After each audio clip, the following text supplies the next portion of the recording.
Cue me. Hey guys.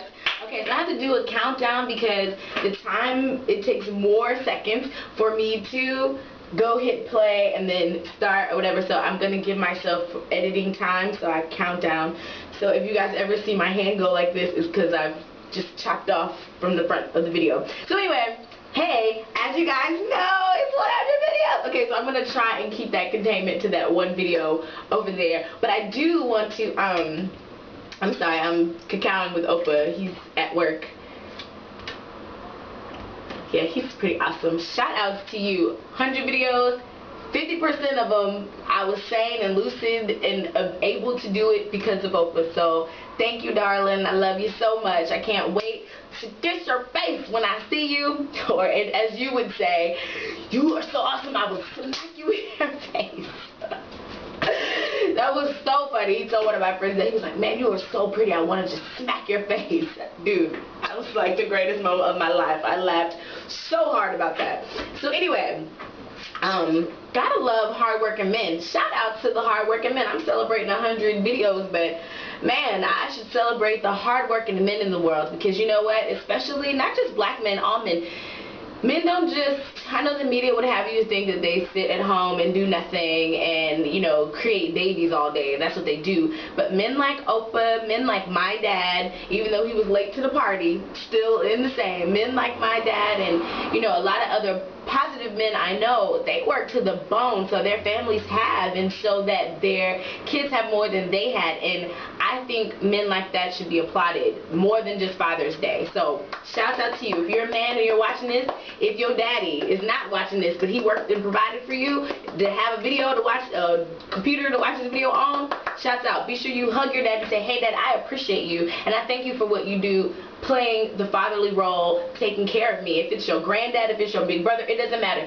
Find a man who is around you, who is doing their due and doing their part as a man, and let them know, hey man, we applaud and salute you. So that's my 10-cent soapbox for today. Also, while I'm randomly off topic, as I always am, right? I want to give a special shout out to two viewers, Joe Boer, I think I'm saying your name right, J-O-E, Joe, I know I said that right, and I think your last name is Boer, B-O-E-R. You have been like a faithful viewer and you hardly ever say anything, but I just want to let you know that I really appreciate you watching. Because of you, this is video 101, well technically 102 because 101 was the celebration of 100, so yeah, video 102. So because of you, thank you. Tell a friend, everybody, tell a friend. We'll do the 1+1 campaign. Plus one campaign. Everybody take one of my favorite videos that I've done. Yes! Let's see how this flows. I love that. Okay, so there's been 100 videos. Some of you guys are new babies and you might have to go play catch up, but that's okay. Find one of my favorite videos that I've done that you guys have enjoyed and send it to a friend. Ask them to subscribe. That's all I'm asking. That's all I want. That can be your birthday, 100 birthday gift to me. Pick your favorite video, share it with your friend, either post it on their Facebook page. Yeah, you can post on their Facebook page. Just click the share Facebook, and then it comes up and it says you want on your wall or with friend. You can put on a friend. You can put it on your friend's wall and say, hey, subscribe to this channel. I so would appreciate that. And you can post it on your Facebook. So post it on your Facebook and then post it on a friend's Facebook and say, please subscribe. That's all I want, and I would be so super happy. So thank you, Joe Boer, Eddie Bauer. Do you guys remember Eddie Bauer? I think they still have that in the yachting club, Eddie Bauer. But maybe his last name is Bauer. And okay, you and y'all as bad as black people. No offense, but y'all are as bad as black people with these names. Let me see. And I'm black, so I can say that. Nusaning. Okay, N-U-S, I believe, I'm having a hard time reading my handwriting. N-U-S-A-N-N-I-A-N-G.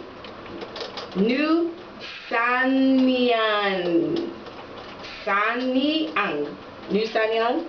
Anyway, thank you. You're another silent viewer. Matter of fact, this is going to be silent viewer video. If you are a silent viewer and you are watching this video, just one time, just put hi at the bottom of this video. When you put that, I will make a video just for my silent viewers, because I appreciate you guys. You guys are also a part of this small pebble of success that I've had. I don't know if you guys can hear the rain, and I hope it's not jacking up my sound, because it's hot in here and I need to leave that window open otherwise I'll pass out.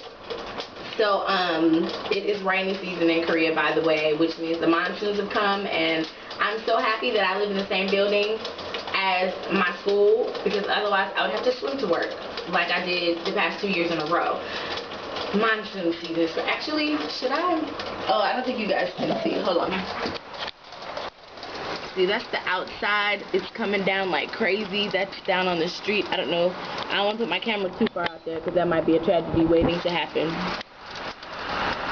But anyway, the point is, it's raining. Zoom in, zoom out, zoom out, zoom out, zoom in a little. Okay. So, alright. Okay, so let's get into the videos today. I think I've filibustered through a good 10 minutes. I'm sorry, guys. When I get excited, I just am like, so I'm actually laughing at myself right now. Okay, so let's hop into the questions. Today, we have questions from Tia Lee, AK Lover 24, Kikyo 328788, 1986 Watkinos, Watkinos. Watkinos. My last name is Atkinson. It's almost Watkins. Atkins. The miscellaneous files. I'm hoping that's what you wanted to say. Yeah, so let's tackle these questions today. Alright. Number 1. Tia Lee wants to know, do Korean men like black women? Why? Okay, so these are one of the tag questions that Oprah will get. He'll also get the North Korea question. He'll also get the question about interracial dating. And then he'll get this one, because I want to have the Korean perspective on these things, not just my perspective, because the other things he's... When I was talking to him about the tag video, Oprah was like, don't effing send me no K-pop, because I don't effing care. Don't send me nothing unless it has to do with Korean. I was dying laughing. I was like, okay, I won't send you any questions that you don't want to answer, obviously, because y'all know he will cuss you out. He will cuss you out on this YouTube. Why would you ever ask me that? Yeah, and I'm trying to save y'all. So Oprah will also get this question. Okay. I cannot speak for all Korean men, because I don't know all Korean men. I've not met all Korean men, and I hope you guys use your common sense whenever I say things, to know that they are vast generalizations. It's from the majority of people that I've met. I've had those perceptions and shared them with you. So, do Korean men like black women? Not that I've experienced. There will be black women who swear to you otherwise. And I think we talked about this on the Girls Night Out video. Actually, we did. We talked about that on the Girls Night Out video. I have found that Korean men are intrigued with black women because of sex. They want to have sex with a black woman. I think all men want to have sex with a black woman. I might be jumping out there, but I really think that it's because of how media portrays us as these sex vixens. And it's like, white women, no offense to my white viewers, shout out to y'all, sisters from another mister. You know, white women are portrayed as ditzy, you can do whatever with them, pretty much. They're just nasty, they're just down for whatever. I'm not saying they are, I'm saying this is how media portrays them. So white women are like, oh yeah, you know, sure, yeah, I can do that, sure, I'm just gonna keep you happy then, oh yeah. And then black women are like, oh, you don't even know, I'm about to put it on you, I'm about to give you the business, you and the boy, I'm about to tie my hair up, and it's about to, so it's good. That's like how media portrays us. So I think a lot of men want to experience both. They want to experience that. And Korean men are no different. They're men just the same. And you know, with black women specifically, we're curvy. We have boobs and hips and butt and stuff that women are supposed to have. And so the fact that most Korean women don't have any of the above just said, it's like to see a female creature with that, you know, those things, they're curious about it. So I think they're curious about black women. As far as, you know, being obsessed, like, oh, I need some brown skin in my life. I think it's slowly but surely a fad that's coming. That it's here, and we call it AMBW. But I must stress to you that there is a difference between Korean American, Spanish Korean, Russian Korean, European Korean. There's a difference between those Koreans or even Japanese Koreans and Korean Koreans. Y'all know the culture here is so embedded in itself, and there's so many rigid traditions that make no sense whatsoever, but they stick to them because that's what Koreans do, and we have our pride, and this is it. And they're so not willing to change. There's so much of that embedded in them from when they're kids. It kind of makes sense that they wouldn't want anything aside from what society has allotted to them was okay. And even with white women, a lot of them like white women because of media, but they would never settle down with one because of tradition. You know, Oprah has shared with you guys before, like he was really in love with this foreigner. She was white, and you know, his dad was not having it because, you know, of the hardships that their kids would have to endure. Of course, things have changed. Times have changed now, but still an issue. So to answer your question, I don't think that they're into black women because they have not had that option. In America, we have options because we see people all shapes, sizes, colors, heights, whatever. When you're a kid, your dad says, hey man, go for what you know. You usually end up with someone like your mama. But again, because there's all different kinds of women, that means men like all different kinds of women. There are men who love plus size women. They will not take a skinny woman anywhere. And then vice versa. There are men who only love skinny women, but that's because we have the option. We have the pleasure of choice. In America, they don't have that in Korea. There's one shape, one size, one sound for everybody. And that's what you're supposed to like. That's it. And so, yeah, no, we are so much out of the box. I think they're intrigued with us, yes. Do they like us? I beg to differ. I think, again, they're curious. They'll go ask you out on a date. They'll ask you to have sex with them. I've had several Korean men just come straight out. Hey, I like sex. Do you like sex? Do you want to have sex with me? Hey, man, first of all, how did you speak English? And how, of all the English words you could have possibly learned, you put those together? What? Who does that? So that has happened to me more times than I'd like to remember. It's kind of freaky. So I hope I answered your question, Tia Lee. Oh, side note, but now if you are interested in Asian men specifically, that's your preference, I would tell you, don't come to Korea, go to even Japan. You'd be better off in Japan. Russia has a huge Korean population. Russia, Europe, the places I listed earlier, that's where you want to get your Asian men. The westernized Asian men, they're even structurally different. Like they're taller, they're broader shoulders, you know, they have a strong jaw, and they look manly, you know, and they're handsome. A manly Asian man is an awesome thing. A manly any man is an awesome thing to look at. Alright, AK Lover 24. Will Koreans get used to seeing foreigners in Korea and accepting their differences? Again, like I just said, no. I don't think so. Maybe 100 years from now. Because I just did 100 videos. You see that? 100 years from now. But yeah, like 100 years from now, maybe. Like, Korea, it's very interesting, the dynamics here. Korea is one big paradox. Like, there's this truth and the exact opposite truth exists in the same space. Like, mentally, they're at the top, and mentally in terms of like science and math and technology, they have advanced. Economics, they're there. They're in the future. We're catching up with them in other countries, like using the boop boop thing to get off and on the bus, and it's everything's so touch and technology savvy here. But at the same time, mentally, it's like 1950s America. At the exact same time. It's crazy. Like, living here is like the Twilight Zone sometimes. It's like, what? Did you just say that? Who says that? What? People who haven't advanced. And, you know, sociologically they are known as, you know, the Hermit Kingdom. Many articles talk about just the dynamics of how strange that is. You know, they've encapsulated in this one place. And then you have random anomalies like my kid sister B and Oprah, who just like, where did you come from? You could not have possibly come from Korea. Like, what? So, and although both of them are extremely Korean, they've allowed themselves to see the world beyond the blinders that the society has given them, and I think that's a beautiful thing. So, will Koreans get used to seeing foreigners? white foreigners, yes, they welcome white foreigners with the royal carpets. So if they could control which foreigners, it would be white foreigners from any country, just white, not black, not Filipino, not any other, white. And accepting differences.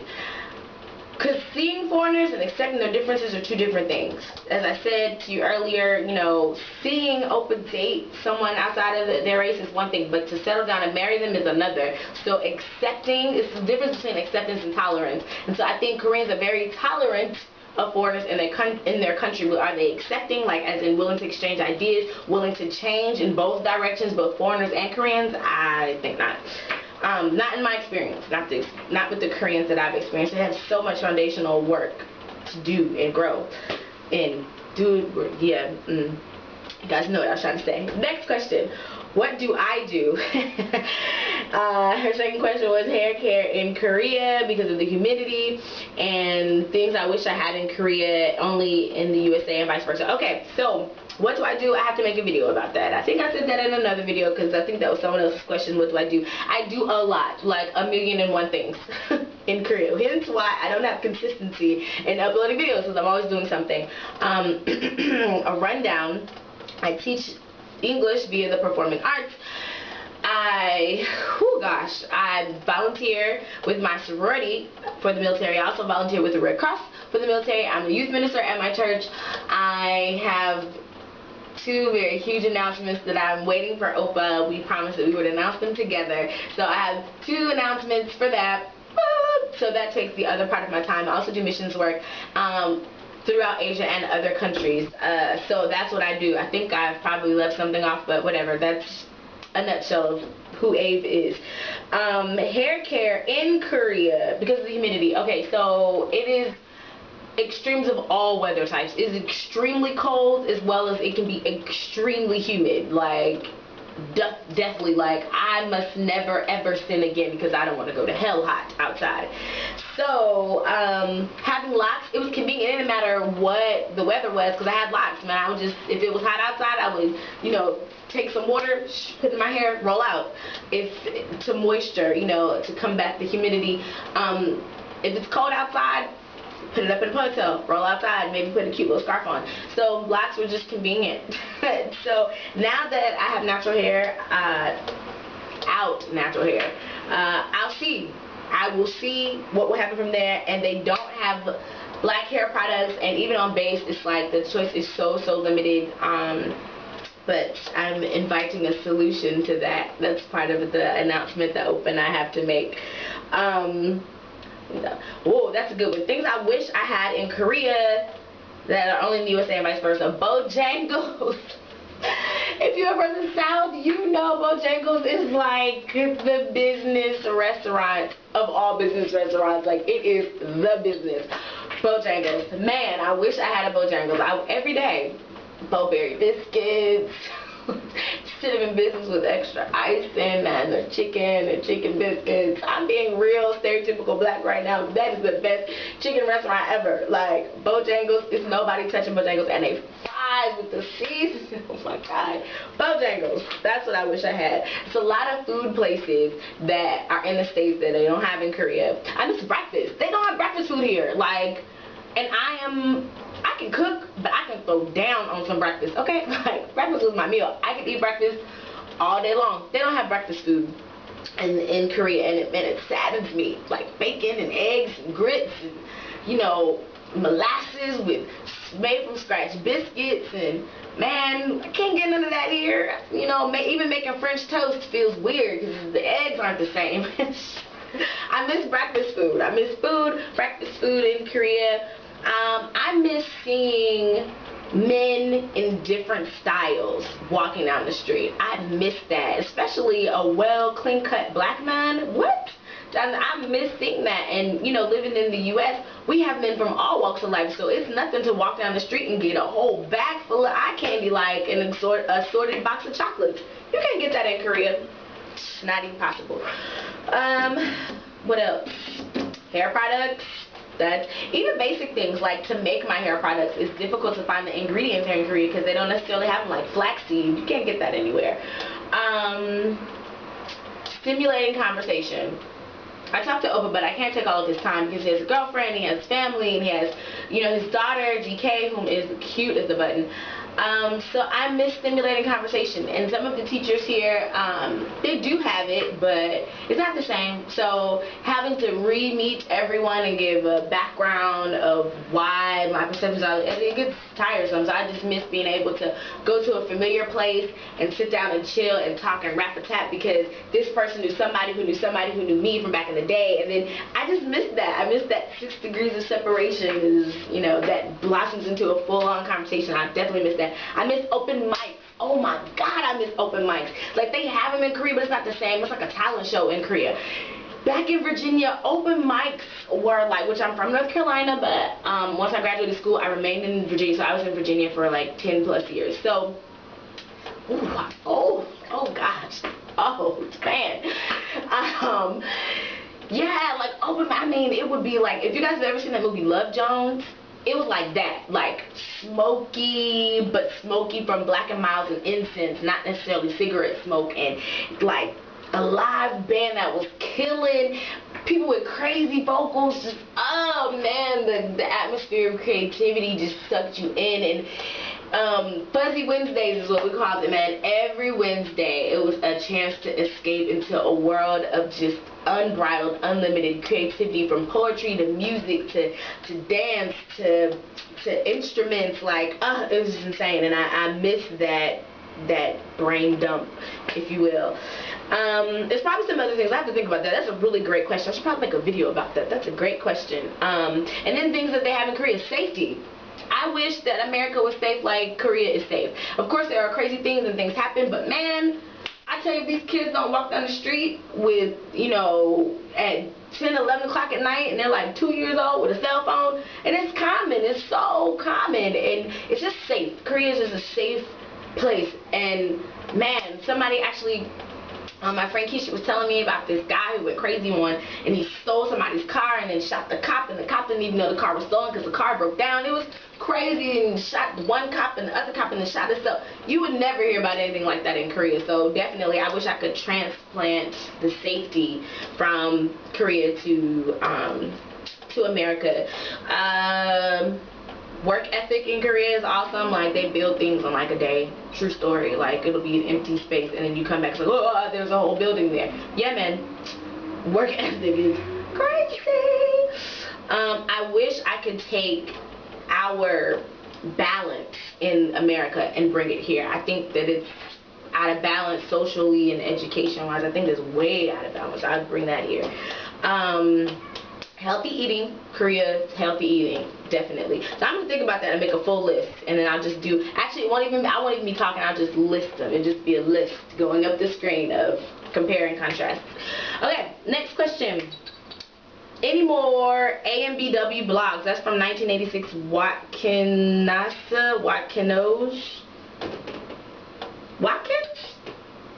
I think that says Watkins. I have to go back and look that up. Any more AMBW? Okay, so check it out. I have Saturday, I'm meeting my friend after shark diving. Grim did decide to let me interview him. He's kind of shy. He's like, oh, don't laugh about English. I'm like, dude, you're good. So I'm going to interview him about AMBW. As I said in my other video, I am not obsessed with AMBW. I think it's interesting.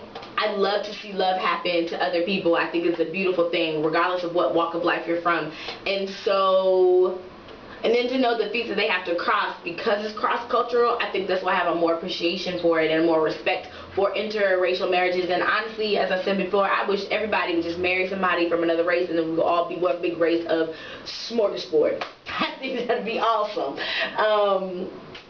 So, because of that, I don't hunt out AMBW blogs. It just so happens when it crosses my path, I take my cameras with me. So, and I videotape it. So, I do know, actually, that a lot of people subscribe to my channel after watching 1 or 2 of the wedding videos, thinking that they're going to get one every week. They're just not that common. So, I don't have the luxury of posting that every single week. But when I come across them, you come across them. So, I hope that answered your question. And I hope that my videos have not misled anybody. If you're watching and you're watching because you thought this was like an AMBW channel, it's not. There are a lot of AMBW channels out there, but mine isn't one of them. It just so happens that I live in Asia. Black and Asian people do get married from time to time. I happen to be around. There are Asian people who want to talk about black Blasian-ness things, and I videotape them. There are black people who have experienced, black women and men who have experienced life with significant others who happen to be Asian. I catch it on camera. The other thing is scheduling. I do know more people, but it's just, man, scheduling is just crazy between me and them. And like, there's my homie Jeremy, who's Dysplasia Baby. I always post him, and I live literally like almost North and South Korea. Like, we live at 2 different parts of the country. Although we talk frequently, it's hard to like get together and interview him, and then I have to sit down with his wife, who's a Korean model. Like, her schedule is crazy, and then they have a baby, so it's hard to get those things together. But they are coming. They are coming. So there will be more, yes, not weekly. Sorry, I can't promise you that. Miscellaneous files. Actually, I do go to church with a couple. They're older. That'd be cool to interview them. Yep, gonna do it. Thanks. Alright, miscellaneous files. Last question.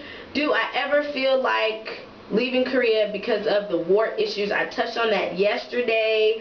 And I'm actually gonna stop the video. No, I'm not. Yeah, no. No, was like the little boy who cried wolf. If we go to war, then I have plan B, escape plans. So I have people who left me on base who were like, oh, if war break out, you hopping on a plane with us and we out. And I'm like, hey, you ain't got to tell me but once, player. So yeah, no, I'm totally not worried about war at all. And if that's how God chooses for me to roll out and leave this earth, then that's the way it's gonna be. So I do feel like leaving Korea for other reasons, not war, and I probably will talk about that on a different video. But overall, no, war doesn't cross my mind. And also, I think just like everything else, the media makes everything way worse than what it is, and it's like, you know, it just makes North Korea sent a rocket. Man, they did not flinch because Japan already knew before, when they had like set up thing, I don't know the words for it, when they had set up the thing, Japan had the satellite that could measure what was going on, and Japan was like, they ain't gonna make it, and they didn't. They didn't go anywhere. So no, I'm not worried about war, and I don't ever feel like leaving. Not for that reason. There are other reasons I feel like leaving, but I will leave those to another video. Okay, so that's the questions for today. I hope you enjoyed. I have no idea. I forgot to look down at the clock. My bad. But I hope you enjoyed. And it's so funny. Whenever I do viewer questions, people post more questions. Okay? So I will try to get to everybody, but there's got to be like a cutoff date. Otherwise, my channel will turn into a viewer Q&A. And I'm sure that's not what you want. So I love you, loves. And I hope you have a fabulous day. And I will talk to you soon. Mwah! See you. You've been watching MKJ TV.